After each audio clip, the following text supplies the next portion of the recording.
Hello everyone, welcome to my first video. So today we will do GST, Goods and Service Tax, which is a very important topic of class 10. So we will do this topic in the video in a simple and easy language so that each one of you can understand what is GST. तो GST जिसको हम कहते हैं Goods and Service Tax, अब ये जो tax है ये गवर्नमेंट ने लगाया था। इससे पहले क्या होता था कि काफ़ी सारे टैक्सेस लगते थे, जैसे कि एंटरटेनमेंट टैक्स हो गया, वैट हो गया। तो इससे पहले टैक्सेस लगते थे वैट, एंटरटेनमेंट टैक्स, काफ़ी सारे और टैक्सेस थे जो गवर्नमेंट इम्प्लाई करती थी। हर चीज़ों पर टैक्स लगते थे। तो ये अलग अलग टैक्सेस जुड़ के वो उस चीज़ को बहुत एक्सपेंसिव कर देते थे, वो कॉस्टली हो जाती थी। तो इन सब टैक्सेस को कंबाइन करके गवर्नमेंट ने फॉर्म किया GST, goods and service tax. ये लगा था 1 जुलाई 2017 को ये टैक्स लगा था। अब इस टैक्स में दो चीज़ें, इसका नाम में दो चीज़ें आती हैं। सबसे पहले हम समझ लेते हैं what are goods and what are services. Goods क्या है और सर्विसेज क्या है। तो गुड्स क्या होते हैं, जो भी हमारी टैंजिबल आइटम्स होती हैं, जो भी हमारे टैंजिबल प्रोडक्ट्स होते हैं, उनको हम कहते हैं गुड्स। अब टैंजिबल क्या होता है? टैंजिबल होता है जिस पे चीज़ को हम टच कर सकते हैं, हम देख सकते हैं। So anything that can be seen and touched, वो टैंजिबल प्रोडक्ट्स होते हैं, उनको हम कहते हैं गुड्स। अब सर्विसेज क्या है? अब आप सिनेमा में जाओ, मूवी देखते हो, वहाँ पे तो वो जो थिएटर है वो आपको एक सर्विस प्रोवाइड कर रहा है, उस सर्विस पर भी वो आपसे टैक्स चार्ज करते हैं, विच इज़ जीएसटी। या फिर आप डॉक्टर पे जाओ, वो आपको चेक करेंगे, वो अपनी सर्विसेज दे रहे हैं। आप किसी भी क्लिनिक में जा रहे हो, हॉस्पिटल में जा रहे हो, डॉक्टर्स आपको सर्विसेज प्रोवाइड कर रहे हैं। तो हर सर्विस के लिए ये होते हैं इंटैंजिबल, जिसको हम देख नहीं सकते but we can feel them कि हाँ उन्होंने हमें चेक किया है, अपनी सर्विस हमें प्रोवाइड की है। तो वो होते हैं सर्विसेज। तो अब जो जीएसटी है ये गुड्स, टैंजिबल प्रोडक्ट्स और सर्विसेज जो हमारी इंटैंजिबल आइटम्स होती हैं, दोनों पे जीएसटी इम्प्लाई होता है। अब कुछ इंपॉर्टेंट टर्म्स है रिगार्डिंग जीएसटी जो इस चैप्टर में आगे समझनी बहुत ज़रूरी है कि जीएसटी में क्या क्या आता है। अब जीएसटी में सबसे पहले तो जीएसटी जो लगता है ये एक इनडायरेक्ट टैक्स है। GST is an indirect tax. अब हमारे पास ना दो तरह के टैक्सेस होते हैं, इनडायरेक्ट टैक्स और डायरेक्ट टैक्स। अब डायरेक्ट और इनडायरेक्ट में क्या फर्क होता है? इनमें होता है इंसिडेंस एंड इम्पैक्ट का फर्क। अब इंसिडेंस क्या होता है कि ये टैक्स किस पे अप्लाई किया गया था, किस पे लगाया गया था। अब जो जीएसटी है ये यूजुअली अप्लाई किया जाता है मैन्युफैक्चरर्स पर,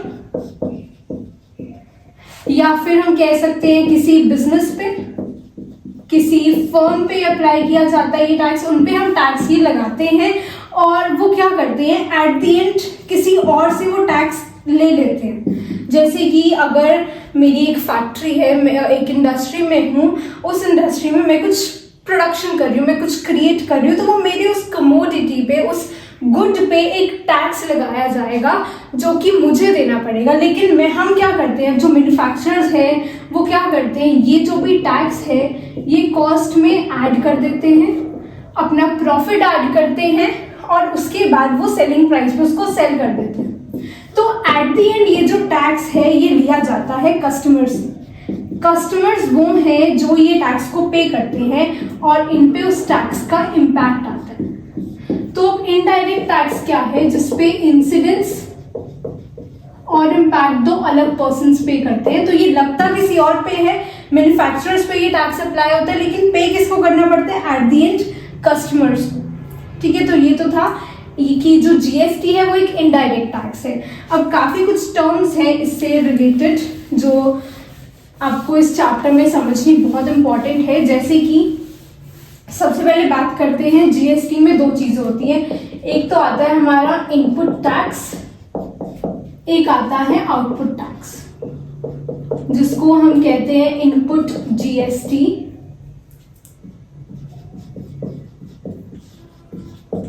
और आउटपुट जीएसटी। अब अगर हम इनपुट और आउटपुट को पहले समझें, इनपुट क्या होता है और आउटपुट क्या होता है। अब जैसे अगर हम कंप्यूटर की भी बात करते हैं, अब कंप्यूटर में क्या होता है, हम एक इनपुट देते हैं वो प्रोसेस होता है और फिर हमें एक आउटपुट मिलता है। अब इनपुट क्या है? व्हाट यू गिव, जो आप दे रहे हो। अब इनपुट में हम क्या करते हैं, इसमें इनपुट इज व्हाट यू पे and output is what you receive. अब हम पे कब करेंगे? अगर मैं कुछ खरीद रही हूं तो मैं मनी पे करूंगी, तो इट मीन्स जो भी हमारा इनपुट टैक्स है वो लगता है हमारी परचेज पे। सिमिलरली जो हमारा जो आउटपुट टैक्स है वैसे ही, अब मुझे पैसा मिलेगा कब? जब मैं जो भी चीज है वो मैं अपनी सेल कर दूंगी, तब मुझे जो मनी है वो रिसीव होगी। उस मनी के साथ ही मुझे कुछ टैक्स भी रिसीव होगा, तो वो क्या होता है? आउटपुट टैक्स और आउटपुट जीएसटी। तो अब हमने दो टर्म्स की, इनपुट जीएसटी और आउटपुट जीएसटी। इनपुट क्या होता है? जो आप परचेज के टाइम पे किसी को दे रहे हो। अब आप किसी शॉप पे जा रहे हो, जैसे होलसेलर की अगर बात करें, आपका एक रिटेल का बिजनेस है, आप होलसेलर पे जाओगे, वहां से कुछ सामान खरीदोगे, अब आप उसको कुछ टैक्स पे करोगे, that will be your input tax. अब आप, क्योंकि ये रिटेलर है तो कस्टमर्स आपके पास आएंगे, आपसे वो चीजें खरीदेंगे, तो वो जो भी आप उनसे पैसा ले रहे हो वो टैक्स इंक्लूड करोगे उसमें, आप उससे टैक्स लोगे ताकि एट द एंड आपका जो टैक्स है वो रिकवर हो जाए। तो अब जो आप उससे टैक्स लोगे वो होगा आपका output tax. So I guess अब आपको इनपुट और आउटपुट क्लियर है। तो अब हम टाइप्स ऑफ टैक्सेस की बात कर रहे हैं। बस 3 टाइप के टैक्सेस हैं। अब जीएसटी यहाँ पे हर चीज में स्टैंड्स फॉर, आपको पता ही है, गुड्स एंड सर्विस टैक्स। अब यहाँ पे एस है फॉर स्टेट गवर्नमेंट, ये वो टैक्स है जो स्टेट गवर्नमेंट लेगी। ये वो है जो सेंट्रल गवर्नमेंट लेगी, तो यहाँ पे C is for central goods and service tax, state goods and service tax, और आई यहाँ पे स्टैंड्स फॉर इंटीग्रेटेड। अब ये 3 टाइप ऑफ टैक्सेस हैं जो जीएसटी के अंदर आते हैं। अब यहाँ पे जो हमारा स्टेट और सेंट्रल है ये हमारा लोकल सेल्स पे लगता है। लोकल सेल्स क्या होती है? अगर मैं एक ही स्टेट के अंदर इंट्रा स्टेट कोई अगर ट्रांजैक्शन कर रही हूँ, या फिर कह सकते हो विद इन सेम स्टेट अगर कोई भी ट्रांजैक्शन हो रही है, किसी ने बेचा और खरीदा एक ही स्टेट के अंदर, हरियाणा में लोकल अगर हम बात करें तो यमुनानगर से लेके जगाधरी में बेच दिया, तो ये जो हुई हमारी इंट्रा स्टेट हरियाणा के अंदर ही हो गई, और with in same state transactions हो गई। तो यहाँ पर हमारे 2 तरह के टैक्सेस लगते हैं, SGST और CGST। तो अब यहाँ पे ये लगते कैसे हैं? अगर मैं बात करूँ कि किसी भी चीज़ पे GST का टैक्स है 12%, ठीक है, तो अगर वो ट्रांजेक्शन सेम स्टेट में हुई है तो ये 12% का आधा 6% मिलेगा स्टेट गवर्नमेंट को उसी स्टेट की। अगर हरियाणा में हुई है तो ये हरियाणा गवर्नमेंट को मिल जाएगा 6%, और जो हाफ है इसका, अदर हाफ जो बाकी का 6% है वो मिल जाएगा सेंट्रल गवर्नमेंट को। तो ये किसको जाएगा? स्टेट गवर्नमेंट को, और ये वाला सेंट्रल गवर्नमेंट को, ठीक है। तो ये तो था अगर ट्रांजेक्शन कहाँ हुई है, एक ही स्टेट में हुई है। अब अगर ट्रांजेक्शन 2 स्टेट्स में हुई है, वैसे थोड़ी होता है कि हर बार मैं हरियाणा में ही ले रही हूँ और वहीं पर सेल कर रही हूँ, ग्लोबल मार्केट्स भी होती हैं और नेशनल मार्केट्स भी होती हैं।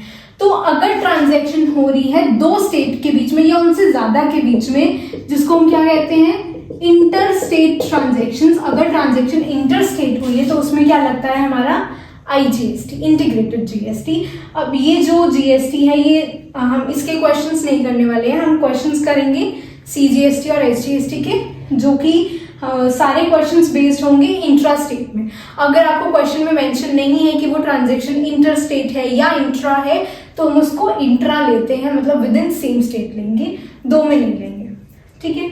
तो अब यहाँ पर टैक्स मिलता कैसे? अब अगर किसी भी चीज़ का रेट है 12%, तो वो पूरा, अगर वो ट्रांजेक्शन इंटर स्टेट है तो वो सारा IGST में ही आ जाएगा, ठीक है। अब इस चैप्टर में मेन हम एक फॉर्मूला करेंगे, वो फॉर्मूला है आउटपुट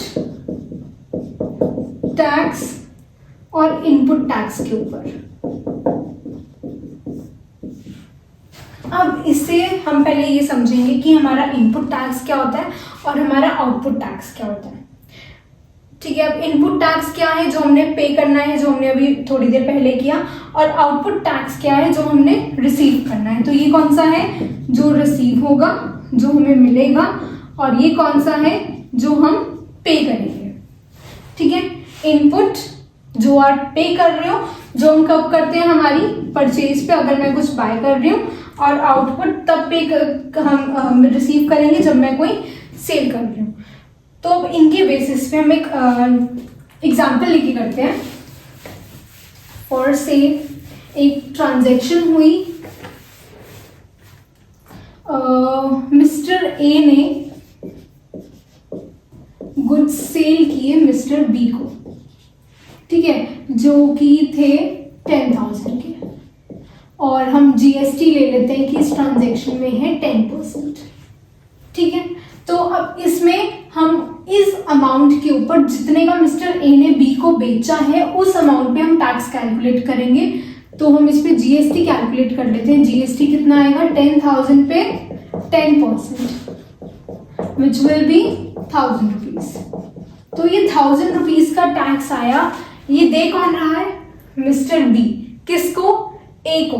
तो अगर मैं बात करूं, ये मिस्टर बी ने पे किया और मिस्टर ए ने रिसीव किया, तो ये एक ही अमाउंट मिस्टर बी ने क्योंकि पे किया, उसका क्या हो जाएगा, इनपुट टैक्स, इनपुट जीएसटी, और क्योंकि मिस्टर ए ने ये अमाउंट रिसीव किया है तो ये उसके लिए हो जाएगा आउटपुट जीएसटी, ठीक है। तो ये एक ही सेम अमाउंट एक पर्सन के लिए आउटपुट है, दूसरे के लिए वो इनपुट है, क्योंकि आप रिसीव तब तक नहीं करोगे अगर कोई आपको पे नहीं कर रहा, ठीक है। तो अब एक ही अमाउंट मिस्टर ए के लिए that is output and mister B के लिए इट इज इनपुट।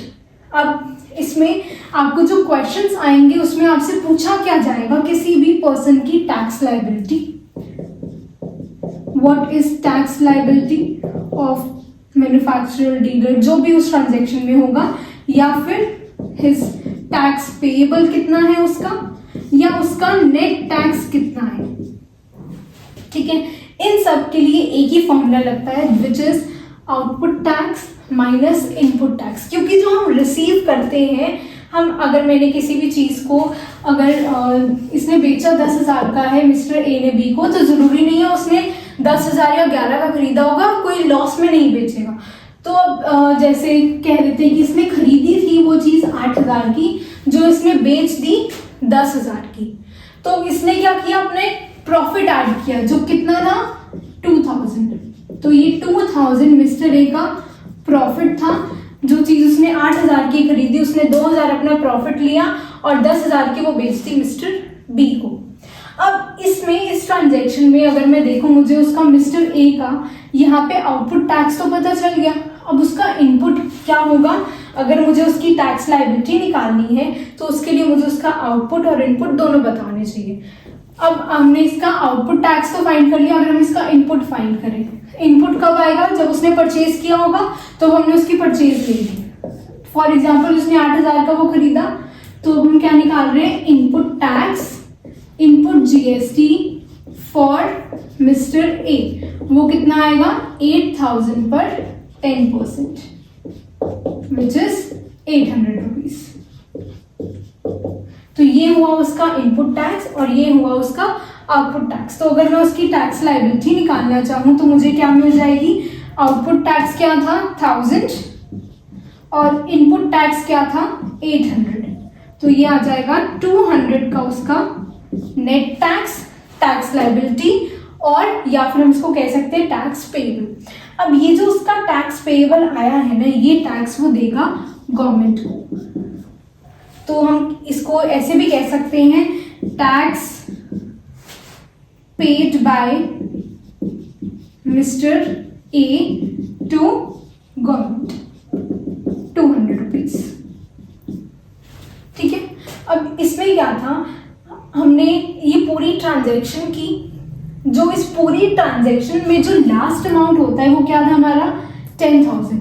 10,000 पे टैक्स कितना आया टोटल। इसके आगे हम एग्जांपल ले लेते हैं कि इससे आगे किसी ने किसको नहीं बेचा, ये लास्ट था जिसको ये सेल हुआ है और इसने अब उसको यूज कर लिया है, इसने आगे किसी को नहीं बेचा। तो अब ये पूरी ट्रांजैक्शन यहाँ से खत्म हो गई। लास्ट अमाउंट क्या थी 10,000। तो ये जो हमारा लास्ट होता है ये यूजुअली हमारा कस्टमर या कह सकते हो हमारा कंज्यूमर होता है। तो इस कंज्यूमर पे जो भी अमाउंट लगती है वो हमारा लास्ट अमाउंट होता है टैक्स का। इस पे जो टैक्स कैलकुलेट किया जाता है ये हमारा टोटल जीएसटी होता है। ये टैक्स है जो गवर्नमेंट रिसीव करेगी। अब ये गवर्नमेंट रिसीव सारा इससे नहीं करती, ये अलग अलग पार्ट्स में गवर्नमेंट रिसीव करती है। वो अलग अलग पार्ट्स होते हैं, उन लोगों की अलग अलग टैक्स पेबल या टैक्स लायबिलिटी होती है। अब डीलर मिस्टर ए ने उसको दिया गवर्नमेंट को 200, लेकिन गवर्नमेंट ने लिया कितना टोटल 1000। वहां से मिस्टर ए से 200 लिया, लेकिन बाकी का जो बचा 800 वो किसने दिया होगा, जिससे भी मिस्टर ए ने खरीदा है। जैसे कह लिया मिस्टर सी से इसने खरीदा था, तो वो जो 800 बचा है, क्योंकि उसने 8000 का बेचा है, तो इस पे जो टैक्स लगा है 800, ये इसका होगा इनपुट, क्योंकि इसने रिसीव किया है, तो ये टैक्स ये पे करेगा। और जो मिस्टर ए है उसने कितना दिया 200। ठीक है, तो ये आ गया हमारा टैक्स लायबिलिटी। ये बहुत इंपॉर्टेंट है, पूरे चैप्टर में आपको सिर्फ इसी का क्वेश्चन करना है। एक ही आपके पास फॉर्मूला है जिसके बेसिस पे क्वेश्चंस होंगे। और इन केस यहाँ पे अभी हमने किया आउटपुट माइनस इनपुट। कई बार केसेस हो जाते हैं जहाँ पर हमारा इनपुट टैक्स ज्यादा आ जाए, तो उन केसेस में हम निकालते हैं हमारा जीएसटी क्रेडिट। जीएसटी क्रेडिट होता है जब आपका इनपुट ज्यादा हो जाए, तो इनपुट में से जो हम आउटपुट माइनस करते हैं वो आता है हमारा जीएसटी क्रेडिट। ठीक है, अब एक एग्जांपल लेके करते हैं, एक अब कुछ क्वेश्चंस ट्राई करते हैं, 4-5 क्वेश्चंस। तो फर्स्ट क्वेश्चन करते हैं, मैन्युफैक्चरर ए ने डीलर बी को बेचा, कुछ भी बेचा, उसने 12,500 का एक मशीन बेची। ठीक है, उसने डीलर बी ने क्या किया, 1500 का अपना प्रॉफिट रखा और आगे बेच दिए कंज्यूमर को। 1500 का प्रॉफिट ऐड किया तो अमाउंट कितना आ गया 14,000। अब हमें निकालना क्या है, इस पूरी ट्रांजैक्शन में टैक्स रेट क्या रहेगा 12%। अब अगर हम कहें कि ये जो ट्रांजैक्शन हुई है ये हुई है इंट्रा स्टेट। अब अगर इंट्रा स्टेट है तो इसका मतलब कि दो तरह की टैक्स लगेंगे, सीजीएसटी लगेगा और एसजीएसटी लगेगा। अब सीजीएसटी कितना होगा, क्योंकि जीएसटी का रेट कितना दिया हुआ है 12%, तो आधा होगा सीजीएसटी, आधा हो जाएगा हमारा एसजीएसटी। क्लियर। अब फर्स्ट क्वेश्चन क्या है, tax paid by B to central government. जब तक आपको नहीं पूछा गया है अलग से सेंट्रल गवर्नमेंट का कितना होगा, स्टेट का कितना होगा, तो उस केस में तो हम क्या करते हैं, हम पूरा जीएसटी इकट्ठा निकाल लेते हैं। यहाँ पर कितना है 12%। अब क्योंकि हमें फर्स्ट पार्ट में उसने अलग से पूछ लिया सेंट्रल का कितना है, तो इसमें अब हम क्या कर देंगे, सेंट्रल का ही निकाल लेंगे। अब उसने पूछा है टैक्स पेड क्या होता है, टैक्स पेएबल। उसका हमने फॉर्मूला क्या किया था, output GST minus input GST. ठीक है, ये फॉर्मूला किया था। अब उसने ना यहाँ पे बात की है कि सिर्फ सेंट्रल गवर्नमेंट को कितना जाएगा, तो हम आउटपुट सीजीएसटी और इनपुट सीजीएसटी को अगर माइनस करेंगे तो हमारा टैक्स पेड आएगा जो सेंट्रल गवर्नमेंट को जाने वाला है। अब निकालते हैं इसको, हम पूरा अमाउंट ले लेते हैं, अलग निकालने के बजाय हम पहले पूरा ले लेंगे, जीएसटी कैलकुलेट कर लेते हैं और फिर उसका हाफ कर देंगे तो सेंट्रल गवर्नमेंट का आ जाएगा। तो हम पहले निकालते हैं input tax, input GST for dealer B, क्योंकि इसके लिए हमें उसका आउटपुट इनपुट दोनों पता होने चाहिए। तो इनपुट किस पे आएगा, जिस पे उसने खरीदा। हमेशा इन क्वेश्चंस में ट्राई करना कि आप चेन क्रिएट कर लो, इससे क्वेश्चन बहुत क्लियर हो जाता है, क्लैरिफिकेशंस मिल जाती है। तो अब इसने खरीदा कितने का 12,500 का, 12,500 पे हमारा जीएसटी रेट कितना था 12%। इस पे 12% का अगर हम टैक्स लगाएंगे तो कितना आ जाएगा, इट विल बी 1,500 रुपीज। ठीक है, तो इनपुट जीएसटी आ गया हमारा 1,500 डीलर बी का। सेकेंडली हमें इसका क्या चाहिए, output GST for dealer B. Output किस पे निकालेंगे इसका, जिस प्राइस पे इसने बेचा है, सेल की है। सेल कितने पे की है 14,000, तो 14,000 पे निकाल लेते हैं। 14,000 पर 12% का टैक्स लगाएंगे, देन इट विल बी ₹1680। तो ये उसका टोटल आउटपुट आया और टोटल इनपुट आया। तो अगर मैं टैक्स इसका पेएबल निकालूं, tax payable will be output minus input tax which comes to be 180 rupees. लेकिन हमसे पूछा कितना है इसका, सिर्फ जो ये सेंट्रल गवर्नमेंट को देगा। तो ये इसका टोटल आया, इसका आधा ये देगा स्टेट को और आधा देगा सेंट्रल को। तो इट मीन्स 90-90 दोनों को मिलेंगे तो आंसर क्या हो जाएगा फर्स्ट पार्ट का, tax paid by B to central government 90 rupees. ठीक है, अब इसकी सेकेंड पार्ट पे चलते हैं, tax received by state government. यहाँ पे बताया नहीं कि किससे रिसीव करना है, कंज्यूमर से करना है, डीलर से करना है या मैन्युफैक्चरर से करना है। अब यहाँ पे तो बताया था by B to central government. इन दोनों पार्ट्स में डिफरेंस क्या है, यहाँ पे उसने स्टेट किया था कि हाँ जो बी टैक्स दे रहा है सेंट्रल गवर्नमेंट को, इसमें कुछ ऐसा नहीं बताया कि किसने दिया। तो इसमें हम कैलकुलेट करते हैं टोटल टैक्स, और टोटल हम निकालते किस पे है, लास्ट वाली अमाउंट पे जिस पे लास्ट सेल हुई है। तो लास्ट क्या थी 14,000, तो सेकंड पार्ट के लिए 14,000 पे अब हम कैलकुलेट करेंगे। तो टैक्स रिसीव्ड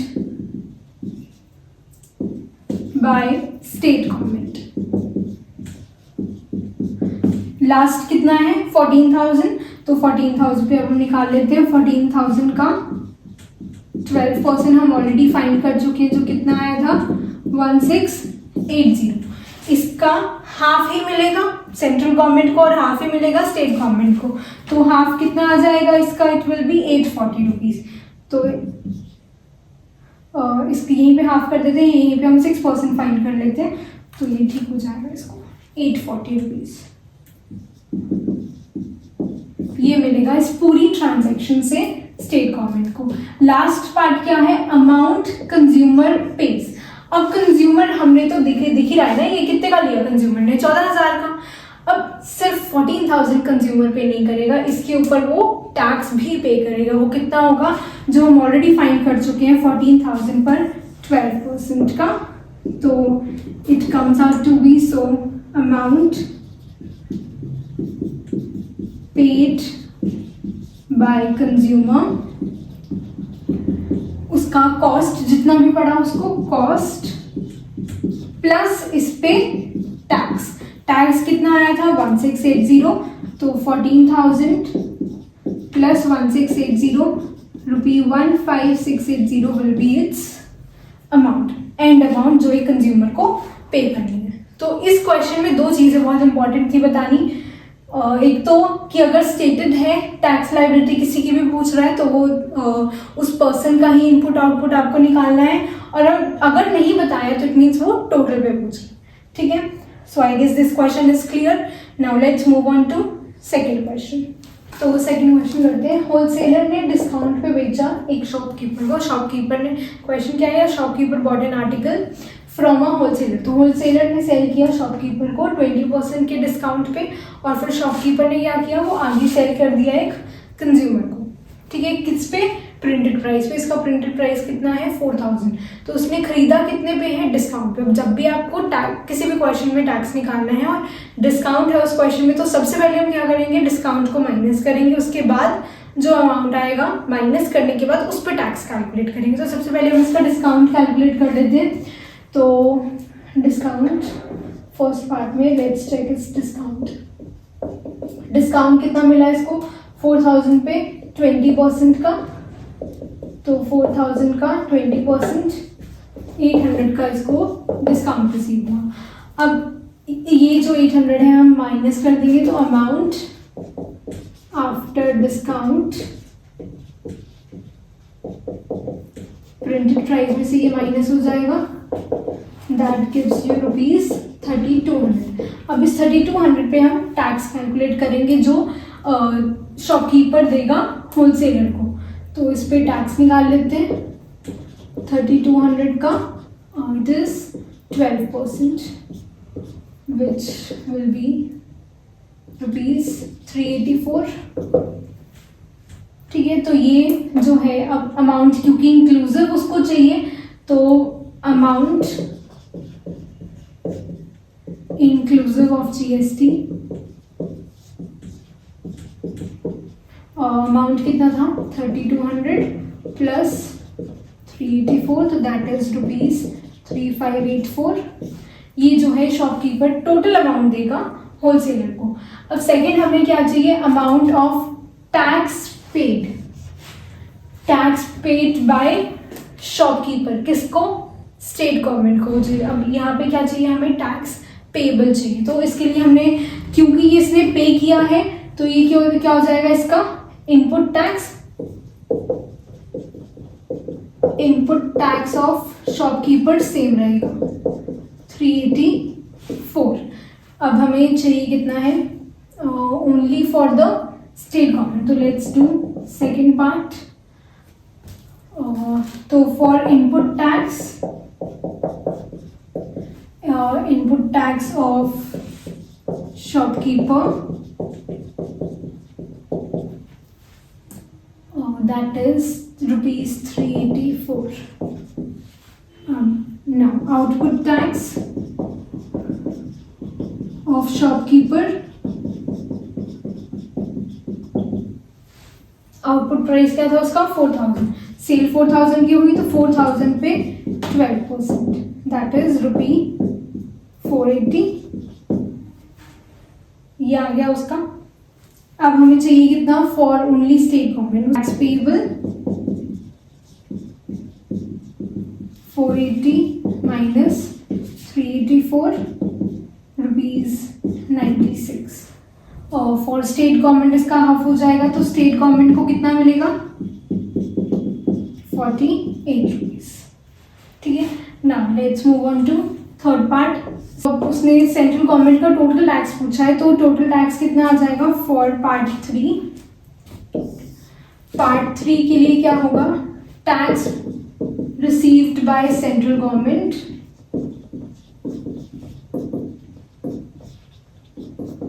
जो लास्ट अमाउंट थी हमारी 4000 पे हम टैक्स फाइल करेंगे, जो हम ऑलरेडी फाइल कर चुके हैं 12%, 480 रुपीज। इसका half, it means 240 rupees central government receive करेगी इस पूरी ट्रांजैक्शन में। उसके बाद amount consumer page for the article, consumer कितना पे करेगा, एक तो वो 4000 देगा जिसका जिस प्राइस पे उसको रिसीव हो रहा है वो, प्लस इसके ऊपर टैक्स जो हम ऑलरेडी कैलकुलेट कर चुके हैं 480। तो total amount comes out to be 4480 rupees. I guess this question is clear.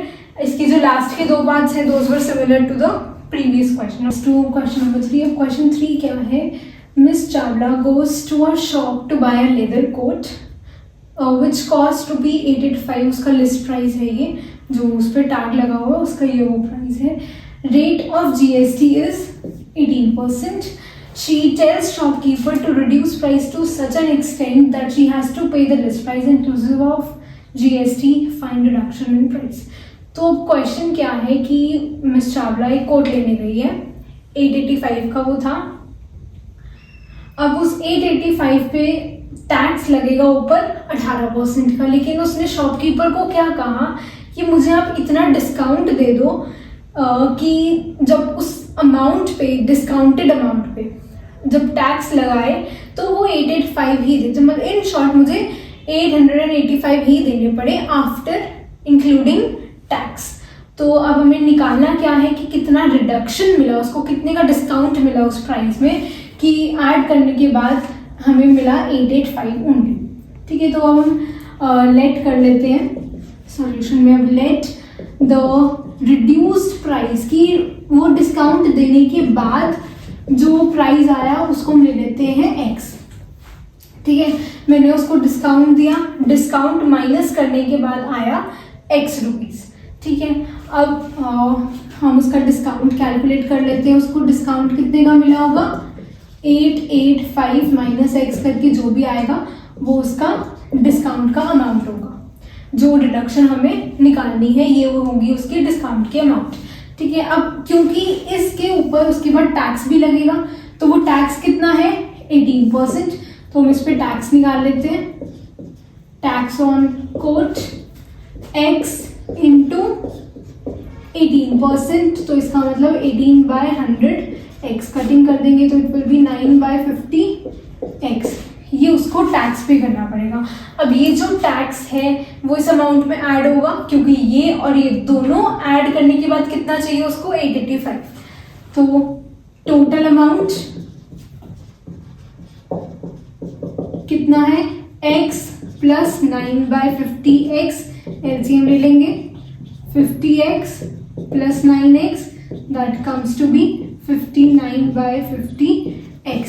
अब ये जो है ये उसको टोटल अमाउंट पे करना है, और हमें बता दिया है कि ये टोटल अमाउंट किसके इक्वल आ जाएगा, 885 की, क्योंकि उसने रिक्वेस्ट क्या की थी, क्योंकि मुझे at the end tax add करने के बाद कितना देना है, 885 रुपीज। तो इसको इक्वल कर देते हैं, 59/50x equal to 885, cross multiply करेंगे तो x की वैल्यू आ जाएगी इंटू 50 डिवाइडेड बाय 59, कटिंग हो जाएगी 9, 590, 15, x is equal to 15 into 5, 750 rupees, 15 into 50।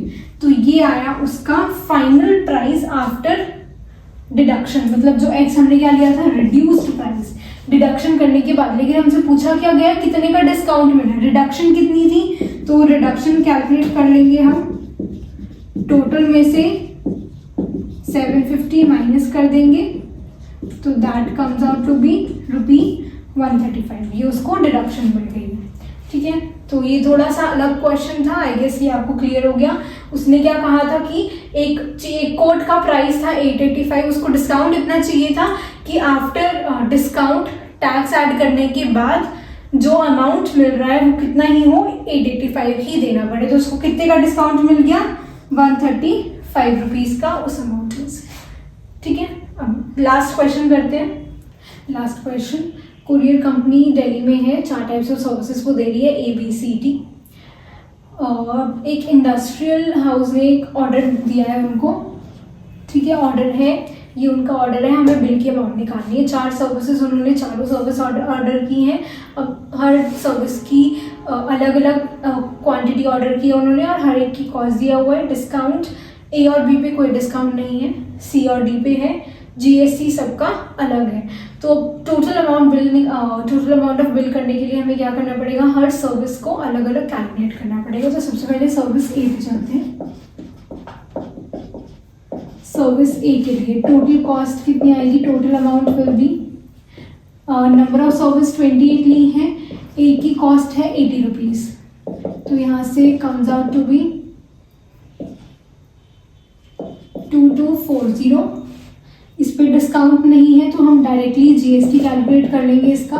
2240 पर 5%, that comes out to be 112 rupees. तो यहाँ से टोटल कितना आएगा, टोटल ऑफ सर्विस है 2240 plus 112, 2352 rupees. Now for service B, service B हमने ली है 32 एंड A की कॉस्ट है 150। सो यहाँ से कितना आ जाएगा, सर्विस B के लिए cost 32 into 150, that will be 4800 rupees. इस पे भी कोई डिस्काउंट नहीं है तो हम डायरेक्टली इस पे टैक्स लगा देंगे, GST 4800 पर 5%, 240। इसका टोटल कितना आ जाएगा, 4800 प्लस 240 रुपीज, 5040 रुपीज। ठीक है ना, come on to service C। अब इस पे डिस्काउंट भी है तो इनका पहले हमें डिस्काउंट कैलकुलेट करना पड़ेगा, वो माइनस होगा, फिर उस पे जो है हम GST कैलकुलेट करेंगे। तो टोटल कॉस्ट कितनी आएगी इसकी, 16 इंटू 200, 3200 रुपीज, देन डिस्काउंट 3200 पे 5%, 160 का डिस्काउंट मिल जाएगा। तो आफ्टर डिस्काउंट प्राइस कितना आ जाएगा, after discount cost equal to 3200 में से 160 माइनस कर देंगे, 3040 रुपीज। अब लास्ट इस पे टैक्स कैलकुलेट करेंगे, GST कितना आएगा इस पे, 3040 इंटू 12%, पॉइंट्स में आएगा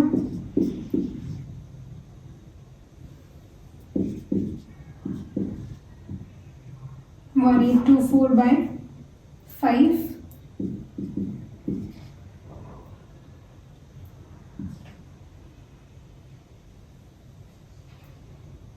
364.8 रुपीज़ इस पे डिस्काउंट आ जाएगा। अब ये हम ऐड कर देंगे तो टोटल अमाउंट कितना आ जाएगा इसका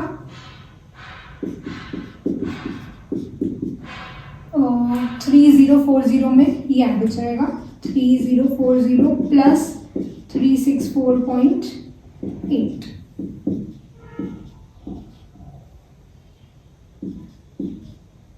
3404.4 rupees. Do not forget to put the signs, rupee sign in every answer. Now last for service D. Service D के लिए cost will be 9 into 400. That comes out to be 3600 rupees. इस पे भी discount है 10% का discount 10%, that comes out to be 360. After discount amount कितना आ जाएगा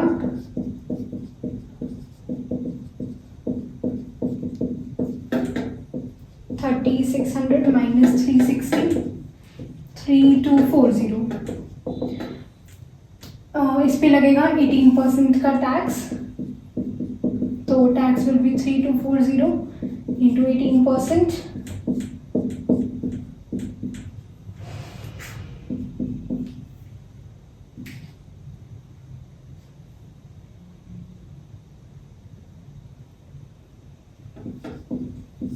2916 by 5, that comes out to be 583.2 rupees. ठीक है तो टोटल कितना आएगा इसका 3240 plus 583.2 then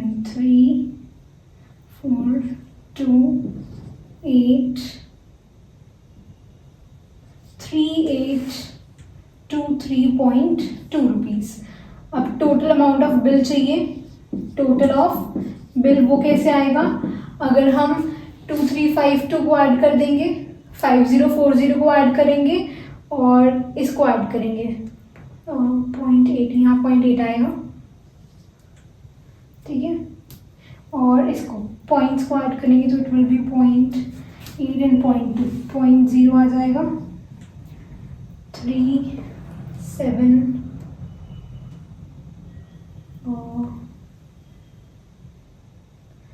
1 3 7 9 and 1 0 then it's 2